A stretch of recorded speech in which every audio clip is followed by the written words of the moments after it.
썼노라 하면서 그 요한의 1서 2장 말씀이 마무리가 됐는데 우리가 이것을 좀 신경을 쓰다 보면 우리가 더 취해야 할 유익들 그런 것들을 좀 잃어버리게 되는 것 같습니다. 오늘은 우리가 무엇을 해야 하는가에 앞서서 우리는 누구인가를 가지고 좀 교제했으면 좋겠습니다. 그 말씀을 대하기에 앞서 요한일서 그 3장 오늘의 본문인데요. 사도 요한이 편지의 수신자를 부르는 이름들에 주목하기를 원합니다. 우리가 어떻게 해야 하는지에 앞서 그 이름들을 통해서 우리가 누구인지 생각해 봤으면 좋겠습니다. 그리고 우리가 누구인지가 분명해질 때 우리의 삶에 나타나는 열매가 정말 너무나도 풍성할 것입니다. 열매에 집착하는 것이 아니라 그 우리의 그 본질에 대해서 생각해 봤으면 좋겠습니다.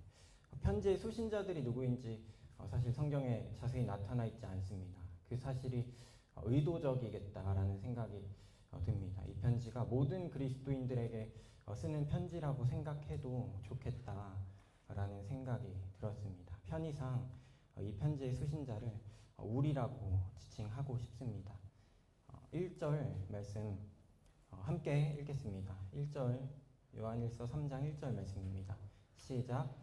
보라, 아버지께서 어떠한 사랑을 우리에게 베푸사 하나님의 자녀라 일컬음을 받게 하셨는가. 우리가 그러하도다. 그러므로 세상이 우리를 알지 못함은 그를 알지 못함이라.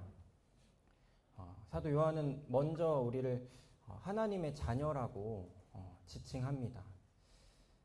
이것을 기억하기를 원합니다. 계속해서 우리를 부르는 이름이 됩니다. 어떠한 사랑을 우리에게 베푸셨는가? 바로 우리를 하나님의 자녀라 일컬음을 받게 하신 사랑입니다. 이것은 예수 그리스도의 공생의 사역들과 십자가, 그리고 그 이전부터 그 이후 지금까지 역사하시고 또 역사하실 하나님의 사랑이 우리에게 부어져 있습니다.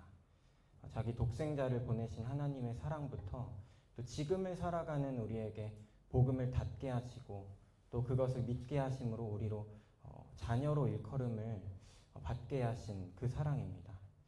어떠한 사랑을 우리에게 베푸셨는가? 참 좋은 질문인 것 같습니다. 이것이 우리의 예배의 제목이 됩니다. 형제 자매 상관없이 우리가 예배에 참여할 때 한 주간 감사가 됐던 말씀, 어떠한 사랑을 우리에게 베푸셨는가에 대한 대답을 준비하면 참 좋겠다는 유익을 취할 수 있겠다는 생각을 좀 해봤습니다. 예배뿐만 아니라 성도의 교제, 그리스도인의 삶의 원동력이 되는 질문이 됩니다. 이 질문에 대한 묵상과 고민은 우리가 매일같이 그리고 평생토록 감사해도 모자란 주제라고 여겨집니다. 저희 그 딸아이가 어색합니다. 뭐라고 불러야 될까요? 저희 아이가 엊그제 집에 왔는데 정말 사랑스럽습니다. 제가 이제 태어나자마자는 못생겨서 고민이라고 그런 이야기를 하고 다녔는데 그 이야기가 민망할 정도로 정말 사랑스럽습니다. 그리고 정말 우리를 귀찮게 합니다. 정말 그 밤낮 없이 한두 시간마다 깨가지고 기저귀를 갈고 밥을 먹이고 트름을 시키고 해야 하는데 그걸 또 한 번에 했으면 좋겠는데 그걸 또 한 번에 하는 게 아니에요. 또 그 기저귀를 가는 시간이 또 따로 있고 밥을 먹이고 트름을 시키는 시간이 따로 있어서 한두 시간마다 약간 이제 번갈아 가면서 30분에 한 번씩 깨가지고 그럴 때가 있습니다. 그래도 아직 귀찮지는 않은 것 같습니다. 제가 언젠가 고양이를 보면서 했던 생각들이 있어요. 쟤네는 귀여워서 참 다행이다. 귀여워서 살아남는다. 라는 생각들을 이 애기를 보면서 합니다. 정말 이 사랑스러워서 살아남는 그 귀여워서 다행이다 라는 생각을 합니다. 이런 와중에 드는 생각은 내가 내 자녀를 이만큼 사랑하는데 내가 내 자녀를 사랑하는 마음이 이 정도라면 하나님이 자녀인 우리를 참 얼마나 사랑하실까. 정말 더할 나위가 없겠다. 참 내가 참 만족이 된다. 정말 큰 위로가 되고 정말 신실하신 하나님 아버지가 나를 자녀라 일컬음을 받게 하셨다는 사실이 너무나도 큰 위로가 됩니다. 저희의 사랑과 비할 수 없는 그 사랑을 좀 쳐다보게 됩니다. 세상이 우리를 알지 못한다고 합니다. 맞습니다. 세상은 우리의 생각과 어떤 행동 양식 등을 도무지 이해하지 못합니다. 그 이유는 우리의 아버지이신 하나님을 알지 못하기 때문입니다.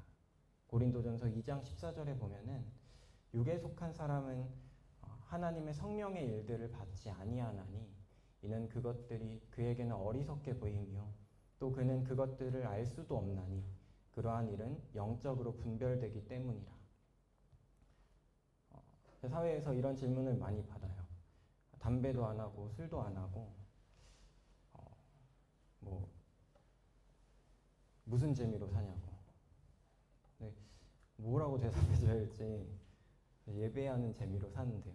말씀 보는 재미로 살아요. 성도들을 만나서 교제하는 재미로 삽니다. 라고 말할 어떤 담력이 생기지가 않더라고요. 이들이 아버지를 몰라서. 일반적으로 우리가 부모를 알고 자녀를 아는 것이 옳습니다. 태아를 알고 저를 알게 되는 경우는 아직은 없는 것 같아요. 성경에서도 누구의 아들인지 소개하는 것이 일반적입니다. 저도 그 교회에서 그 학생의 아이들, 청년들, 그리고 주일학교 아이들에게 인사를 해요. 그냥 반가워서 인사를 하기도 하고, 그냥 반응이 궁금해서 인사를 하기도 합니다. 그럼 이제 저 아이는 왜 저렇게 노란 싹수를 가졌지? 라는 생각도 하고요. 또 어떤 아이들은 쟤는 어떻게 어쩜 저렇게 좀 밝고 바르게 자랐지? 라는 질문을 합니다. 마음이 어려울 수도 있지만 대부분은 부모를 떠올리게 되는 것이 일반적인 것 같습니다. 항상 정답은 아닐 수 있겠죠. 그리고 제가 이렇게 말하는 것이 저에게 부메랑이 되어서 돌아올지도 모르겠는데 일반적으로 자녀는 부모를 닮습니다. 그 가치관을 배우고요. 부모를 알면 그 자녀의 견적이 대충 나옵니다. 좀 속상한 말이기도 한데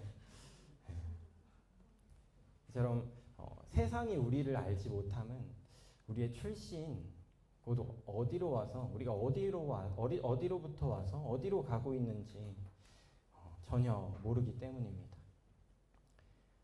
2절 말씀을 제가 읽겠습니다. 살아가는 자들아 우리가 지금은 하나님의 자녀라. 장래에 어떻게 될지는 아직 나타나지 아니하였으나 그가 나타나시면 우리가 그와 같을 줄을 아는 것은 그의 참모습 그대로 볼 것이기 때문이니. 사랑하는 자들, 오늘 본문에 나타난 우리의 두 번째 이름이 됩니다. 그리고 요한이 그랬듯이 우리가 서로를 부르는 이름이 되어야 합니다. 마음으로 실제로 불러도 좋을 것 같습니다. 우리가 지금은 하나님의 자녀라 라고 합니다. 저는 처음에 이거 딱 봤을 때 너무 당황스러웠어요. 우리가 지금은 하나님의 자녀라. 이 문장이 주는 뉘앙스가 나중엔 마치 하나님의 자녀가 아닌 것 같이 들렸기 때문인데요. 제가 오랜 시간 좀 묵상을 하고 고민을 했는데 이제 많이 찾아보기도 했습니다. 근데 여기서 지금은이라는 지금 이 단어의 어떤 용례를 좀 살펴보았는데요. 그 아까 건희 형제님이 읽었었던 말씀 로마서 8장 1절 말씀에 그러므로 이제 그리스도 예수 안에 있는 자에게는 결코 정죄함이 없나니 여기서는 아까 그 우리 본문에 우리가 지금은이라고 썼던 이 단어가 로마서 8장 1절에서는 이제라는 단어로 적혔습니다. 흠정역 그 킹제임스 흠정역 번역본에서는 이 의미를 따와서 2절 말씀을 이제라는 단어를 씁니다. 이제 우리가 하나님의 자녀라 라고 사용을 합니다. 이 이제는 과거와 현재를 나눈 것이죠. 그래서 이렇게 우리가 들여다보면은 우리가 과거에는 하나님의 원수가 되고 또 하나님께 반역하는 그런 성품을 가진 하나님을 기쁘시게 할 만한 것이 전혀 없는 그런 자들인데 이제 우리가 하나님의 자녀가 됐다는 그런 감동적인 메시지가 됩니다. 그리고 개역 개정에는 지금은 우리가 이렇게 썼는데 이것은 현재와 미래를 나눈 것 같습니다. 제가 용례를 좀 더 찾아보다가 로마서 8장 18절에 생각하건대 현재의 고난은 장차 우리에게 나타날 영광과 비교할 수 없도다 이렇게 나옵니다. 여기서 그 단어가 현재라는 단어로 사용되거든요. 네, 딱 이 말씀 볼 때 이렇게 묵상할 수도 있겠구나. 이렇게 우리가 이 말씀을 소화할 수 있겠다는 생각을 했는데 우리가 지금 가지게 된 어떤 자녀로서의 어떤 권세나 영광이나 상속이나 하나님의 자녀로서의 어떤 의로움과 영화로움이 장래의 그것과 비교할 수 없겠다. 그런 의미로서 이 개역개정에서는 사용했겠다는 생각을 했을 때 정말 이 두 의미 모두가 너무나도 우리로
죄는 불법이다. 죄는 불법이다. 이 말씀이 저는 제일 오래 걸렸어요. 이게 무슨 말일까? 죄는 불법이야. 죄는 불법이야 하는데 제가 이것도 이제 공부해가지고 좀 깨닫게 된 것들을 나누고 싶습니다. 불법이라는 이 단어는 율법과 관련되어 사용된다면 범법, 법을 어겼다는 뜻을 지닙니다. 그러나 율법과 관련되어 있지 않은 맥락에서는 무법이라는 뜻으로 볼 수 있습니다. 율법이 주어지기 전에도 죄가 있었죠. 그것은 그 마음에 하나님의 법이 없는 상태를 말합니다. 이것이 무법입니다. 죄는 곧 법이 없는 상태입니다. 관역에서 벗어났다는 죄의 본래 의미를 이 불법이라는 단어가 다시 한번 강조하는 것 같습니다. 우리는 종종 구원을 받으면 모든 법에서 완전히 자유하게 된다고 착각할 때가 있습니다. 내가 이제 구원받았으니까 나는 이제 모든 것이 가능해. 모든 것이 유익한 것은 아니지만 말이야. 그것은 옳지 않습니다. 우리가 죄사함을 마치 천국행 티켓 정도로 여기는 하나님에 대한 기만이 될 것입니다. 구원을 받으면 우리는 죄의 법에서 자유롭게 됩니다. 그리고 우리에게는 하나님의 법이 새롭게 주어집니다. 관역에서 벗어난 모든 행동들은 하나님의 법 없이 행해지는 것들입니다. 관역에서 벗어난 행동들은 우리 마음에 하나님의 법이 부재한 행동과 같습니다. 죄는 불법이라는 의미에 대해서 제가 묵상한 것들을 한번 나눠보았습니다. 5절 6절 말씀입니다. 그가 우리 죄를 없애려고 나타나신 것을 너희가 아나니 그에게는 죄가 없느니라. 그 안에 거하는 자마다 범죄하지 아니하나니 범죄하는 자마다 그를 보지도 못하였고 그를 알지도 못하였느니라. 하나님의 자녀, 그리스도와 같이 된 자, 또 그리스도 안에 거하는 자. 로마서 8장 29절 말씀에 하나님이 미리 아신 자들을 또한 그 아들의 형상을 본받게 하기 위하여 미리 정하셨으니 이는 그로 많은 형제 중에서 맏아들이 되게 하려 하심이니라 라는 말씀이 있습니다. 하나님은 우리를 통해서 예수 그리스도를 보기를 원하시는 것 같습니다.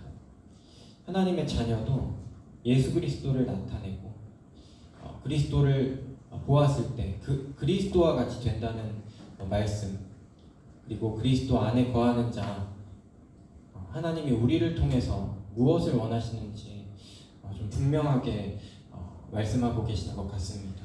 예수 그리스도입니다. 우리로 예수 그리스도를 보고 싶어 하시는구나 하는 것을 알 수 있습니다. 7절로 9절 말씀을 읽겠습니다. 자녀들아, 아무도 너희를 미혹하지 못하게 하라. 의를 행하는 자는 그의 의로우심과 같이 의롭고 죄를 짓는 자는 마귀에게 속하나니 마귀는 처음부터 범죄함이라. 하나님의 아들이 나타나신 것은 마귀의 일을 멸하려 하심이라. 하나님께로부터 난 자마다 죄를 짓지 아니하나니 이는 하나님의 씨가 그의 속에 거함이요 그도 범죄하지 못하는 것은 하나님께로부터 났음이라. 자녀들아 라고 부릅니다. 하나님의 자녀가 누구인지 요한이 분명히 합니다. 우리가 곧 자녀입니다. 자녀의 의는 맏아들의 형상을 따라간다고 하십니다. 하나님의 자녀에게는 권세가 주어집니다. 죄로부터 자유하게 되고요. 또 의의 종이 됩니다. 사실 원래 우리 아버지는 사탄이었습니다. 요한복음 8장 44절에 보면은 너희는 너희 아비 마귀에게서 났으니 너희 아비의 욕심대로 너희도 행하고자 하느니라. 우리가 마귀에게서 나서 그때를 생각해보면 이제 우리가 자연스럽게 그 아비의 욕심대로 행하고자 하는 그 원리가 있었던 것처럼 하나님이 우리의 아버지라는 사실은 뭔가 우리가 선을 행하기 위해서 노력해야 하는 그런 것이 아니라 그냥 아버지가 하나님이니까 우리가 자연스럽게 의를 행하는, 의로운 열매를 맺는 그런 자연스러움이 있습니다. 우리가 거듭났으면 너무나도 자연스럽게 하나님의 씨가 우리 마음에 심기어져서 열매를 맺게 될 것입니다. 당연하게도 이전 아버지의 욕심대로 행하지 않을 수 있는 권세가 우리에게 주어졌습니다. 10절 말씀입니다. 이러므로 하나님의 자녀들과 마귀의 자녀들이 드러나나니 무릇 의를 행하지 아니하는 자나 또는 그 형제를 사랑하지 아니하는 자는 하나님께 속하지 아니하니라. 우리가 의를 행하기 때문에 하나님의 자녀다, 죄를 짓기 때문에 마귀의 자녀다 라는 어떤 그 프레임에서 좀 벗어나서 우리가 하나님의 자녀이면 의를 행하는 자연스러움, 마귀의 자녀이면 의를 행하지 못하는, 사랑하지 못하는, 죄를 짓는 그런 어떤 자연스러움에 집중하기를 원합니다. 요한이 계속해서 주장하는 것들이 있습니다. 요한복음, 요한서신서, 요한계시록을 통해서 주장하는 것은 회색지대는 없다는 것입니다. 지난번에도 제가 작년 10월쯤에 요한 1서 말씀을 교제했을 때에도 말씀드렸던 것이었는데, 요한은 계속해서 빛과 어둠, 영생과 사망, 그리고 진리와 거짓, 그리고 오늘 본문에서는 하나님의 자녀, 그리고 마귀의 자녀, 그리고 의와 죄, 이렇게 두 가지를 구분을 합니다. 이 말씀이 회색지대는 없다는 말씀을 말씀하시는 것이라면 여기서 나타난 형제를 사랑하느냐 그렇지 않느냐 또 회색지대가 참 없겠다는 생각을 좀 해봤습니다. 우리가 좀 이 말씀이 좀 빡세다라는 생각을 하거든요. 형제를 미워하는 자는 하나님께 속하지 아니하였다 하면은 뭔가 조금 이해가 되는데, 형제를 사랑하지 아니하는 자도 이 말은 미워하지 않는 그런 정도가 아니라 사랑하지 않는 그런 기준이 있는 것이잖아요. 우리는 미워하지 않아, 우리 마음에 이 정도면 되겠다는 기준이 있는 것 같습니다. 지난주 주일에도 우리가 강도 만난 자를 내가 죽이진 않았잖아 하는 말씀이 있었습니다. 완전히 회색이죠. 회색이 없다면 이 사랑의 부재는 미움과 다를 것이 없는 그 어둠, 사망, 거짓, 죄의 영역에 속할 것입니다. 하나님은 우리에게 내 몸과 같이 사랑하라. 그 사람이 아플 때, 기쁠 때, 내가 아픈 것처럼, 내가 기쁜 것처럼, 내가 아픈 것처럼 그에게 돈을 쓰고, 그에게 시간을 쓰는 것처럼 그런 사랑이 하나님이 원하시는 사랑이다라는 묵상을 해보게 됩니다. 11절로 12절 말씀입니다. 우리는 서로 사랑할지니 이는 너희가 처음부터 들은 소식이라. 가인같이 하지 말라. 그는 악한 자에게 속하여 그 아우를 죽였으니 어떤 이유로 죽였느냐? 자기의 행위는 악하고 그의 아우의 행위는 의로움이라. 자기의 행위는 악하고 남의 행위는 의로움을 볼 때 우리 마음에 뭔가 죽일 마음들이 생겨납니다. 가인의 재물이 문제가 아니었습니다. 그 마음이 문제였습니다. 저는 가인의 재물로도 하나님께 예배드리고 그 제사를 하나님이 받으셨을 수 있다고 생각합니다. 왜냐하면은 그 당시에는 어린 양을 먹지 않았잖아요. 그 땅의 소산물, 곡식, 그리고 이 곡식들로 하나님께 드리면서 하나님이 주신 이것들이 제 생명이 됩니다. 그리고 하나님이 나의 생명이 됩니다 하는 어떤 선한 마음으로 하나님께 드렸다면 하나님께서 정말 그것을 기뻐 받으셨을 거라고 생각을 합니다. 하나 가인은 그런 마음으로 드리지 않았습니다. 그 행동이 문제가 됐습니다. 우리가 누군가의 의로움을 보면 왜 하나님이 저 사람의 의로움을 받으시고 나의 제사는 받지 않으셨는지 고민하고 묻고 회개하고 돌아와야 하는데, 가인에게는 그런 모습이 전혀 없었습니다. 그냥 미움, 살인. 우리의 본성은 죄를 지은 것이 영 민망하여 스스로를 속이고 의로운 행위들을 적대시하는 모습을 보입니다. 우리 이것이 최초의 살인 사건이 되는 것 같습니다. 성경에 나타난 사랑하지 아니함이 살인이라는 사실을 이 한 장면을 보여주시면서 밝히 드러내십니다. 사랑하지 아니함이 살인과 같은 죄입니다. 13절 말씀입니다. 형제들아, 세상이 너희를 미워하여도 이상히 여기지 말라.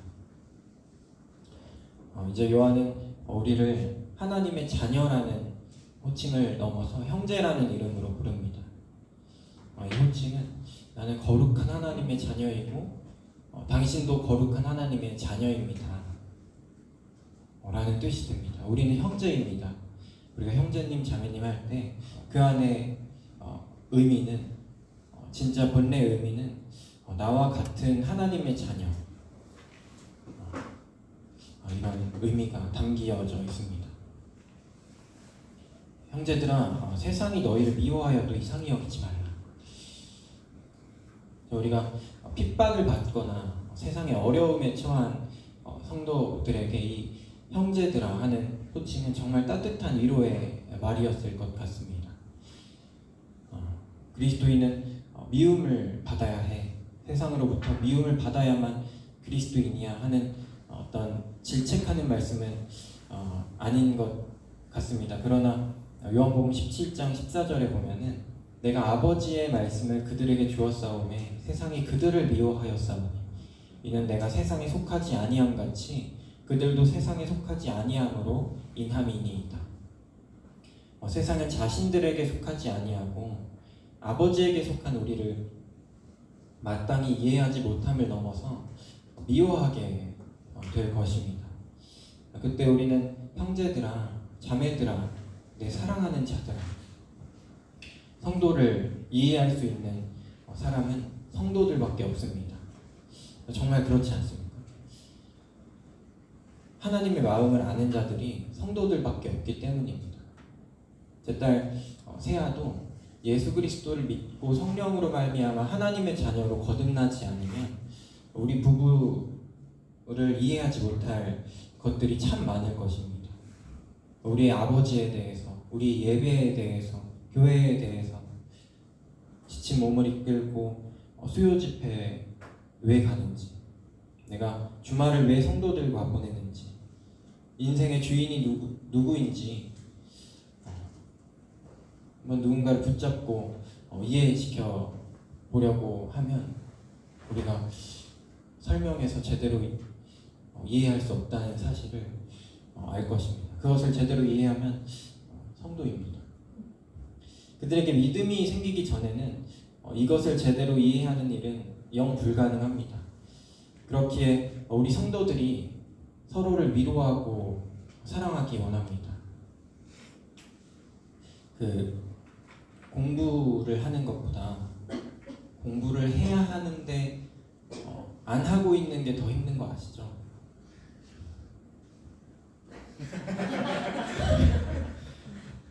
진영이는 모를 것 같은데 힘듭니다.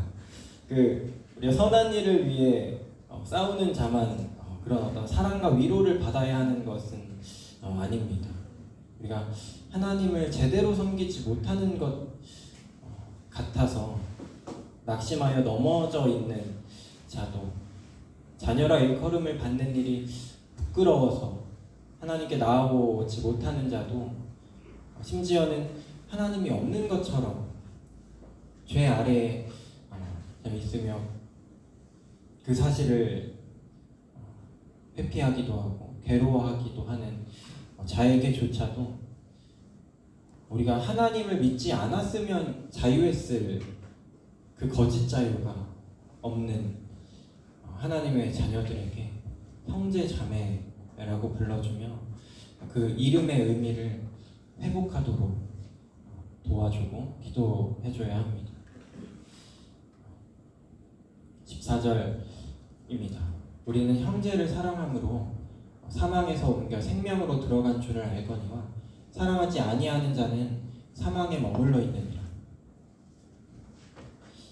형제를 사랑해야 합니다. 우리가 미워하지 않는 것까지는 괜찮다고 스스로를 위로할 수 없게 자꾸 말씀하십니다.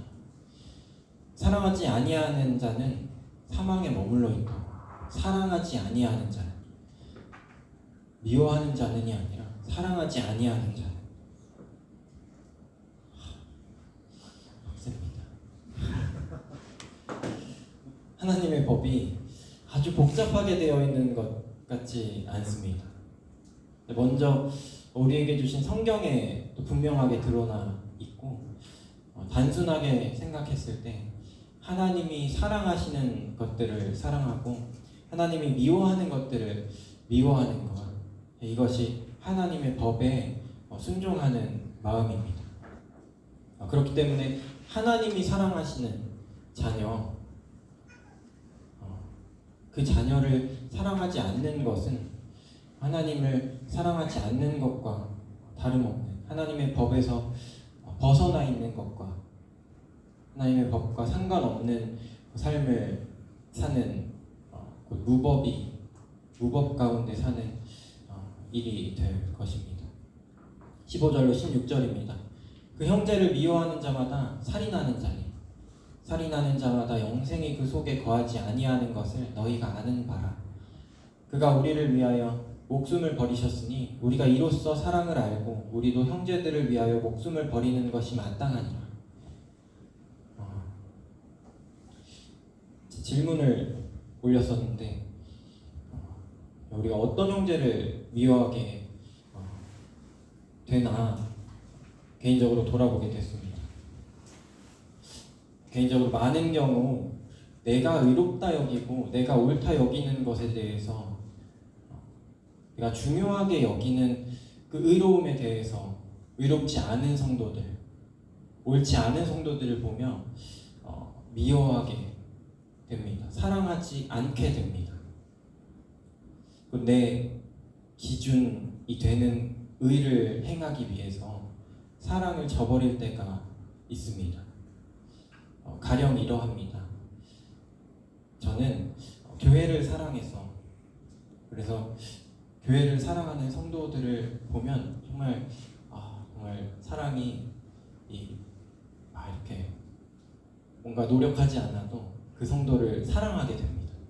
근데 그렇지 않고 그 교회의 진리를 어지럽힌다든지 교회를 사랑하지 않는 것 같은, 제가 생각했을 때 그런 자들을 사랑하지 않게 되고 배척하려 하는 습관들이 있습니다.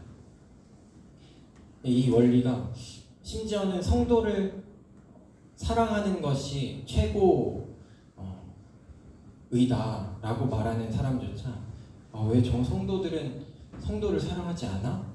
라고 이야기하며 판단하는 기준이 될 수도 있을 것 같습니다. 요한일서는 거짓 선지자에 대한 경고의 말씀인데 동시에 성도 사랑에 대한 말씀입니다. 저는 이 두 가지가 왜 이렇게 뒤엉켜 있을까? 뭔가 분명하게 사랑이면 사랑이고 경고이면 경고를 해줬으면 좋겠는데 왜 이 두 가지를 섞어 놓았는지 궁금했습니다. 그러나 이 두 경우가, 이 두 가지 일이 완전히 별개의 것이라고 여겨지지만 실상은 같은 선에 있는, 우리가 마치 무법주의와 금욕주의와 같은 관계에 있는 것이라는 생각이 들었습니다. 요한계시록 2장에 에베소 교회에 관한 칭찬과 책망에 대한 말씀이 나옵니다.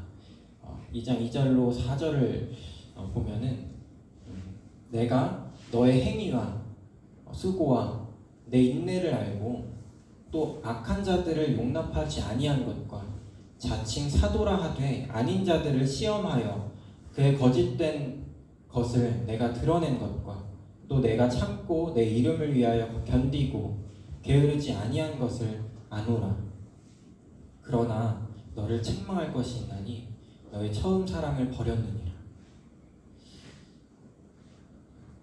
이렇게 에베소 교회처럼 칭찬받아 마땅한 것들이 있습니다. 이 교회를 이렇게 판단해 보면 하나님의 교회인데 뭔가 주먹을 딱 이렇게 들고 가드를 딱 들고 자 누가 악한 사람이야, 누가 거짓 선지자야 하면서 이제 성도를 바라보는 그러한 눈빛. 한 사람씩 나와봐. 자 분별을 시작하겠어. 저는 어떤 얼마나 날이 서 있고 예민하고, 하지만 하나님의 교회는 그런 어떤 전쟁터, 간첩을 잡는 전쟁터나 재판장이 아닌 재판장이 아닙니다. 하나님의 교회의 양식은 17절로 19절에 나타나 있는 이 말씀에 잘 나타나 있는 것 같습니다. 17절로 19절 말씀입니다.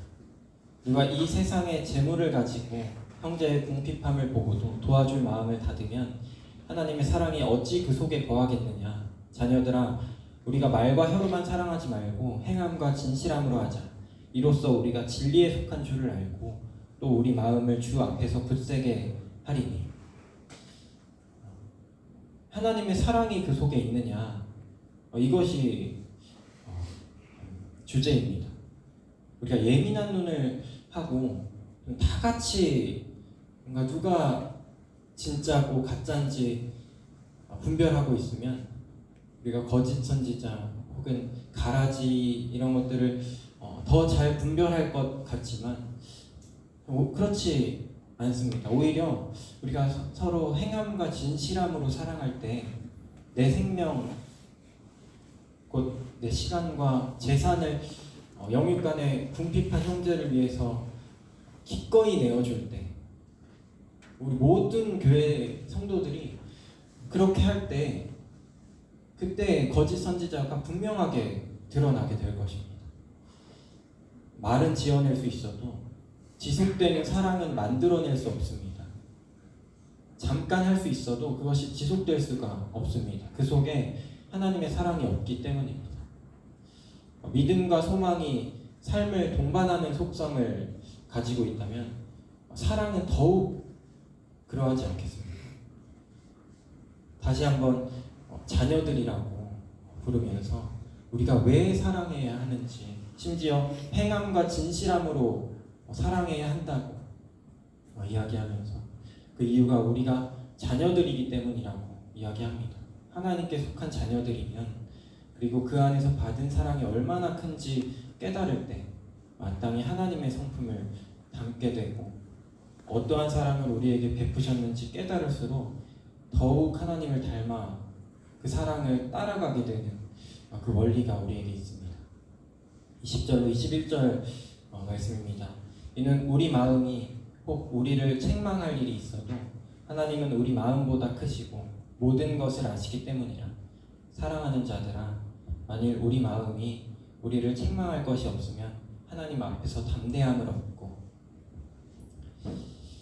우리 마음보다 하나님이 크십니다. 우리는 제한적으로 죄를 이해하고 그에 따라 의를 구분하고 제한적으로 의를 이해하지만 하나님은 제한적으로 판단하시지 않습니다. 우리는 결과에 따라 스스로를 책망하거나 누군가를 판단하지만 하나님은 그렇게 하시지 않습니다.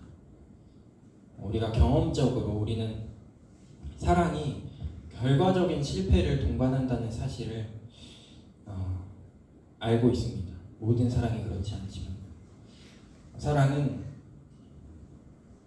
이용당합니다. 하나님이 그러했죠. 자기 백성들에게, 자기의 자녀들에게, 또 우리에게도 그 사랑이 이용당하는 장면을 봅니다.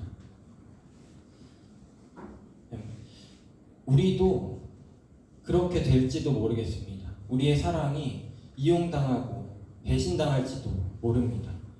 결과가 나쁘게 될지도 모르겠습니다. 그러나 우리가 그 과정 가운데 온전한 마음으로 하나님을 섬기고 성도를 사랑했다면 그 그 결과가 어떻든지 하나님께서 그 마음을 판단하실 것입니다. 만일 우리가 우리 마음을 그 크신 하나님께 내려놓음으로 우리 마음이 우리를 책망할 것이 없으면 우리가 하나님 앞에서 담대함을 얻게 됩니다.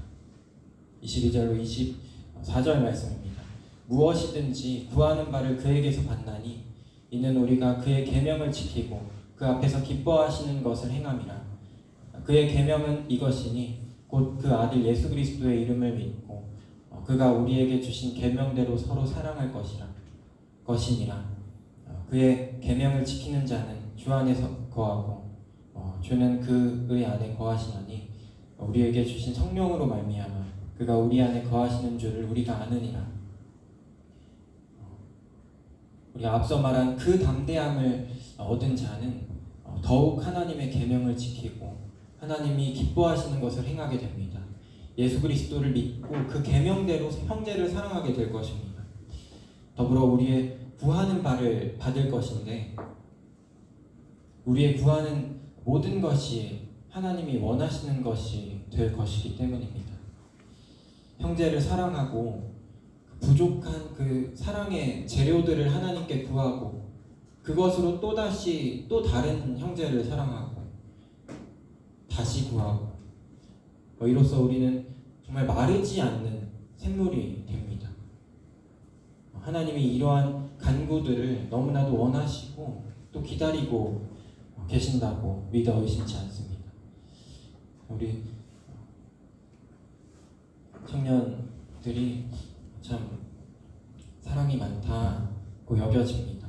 계속 이렇게 사랑하기를 원합니다. 그리고 그 사랑으로 또 그 사랑하려고 하는 그 마음으로 또 하나님께 구하고 또 다른 사람, 새로운 사람들을 섬기고 사랑하고 하는 저희 선한 좀 굴레에 빠지기를 원합니다. 담대하게 사랑하기 원합니다.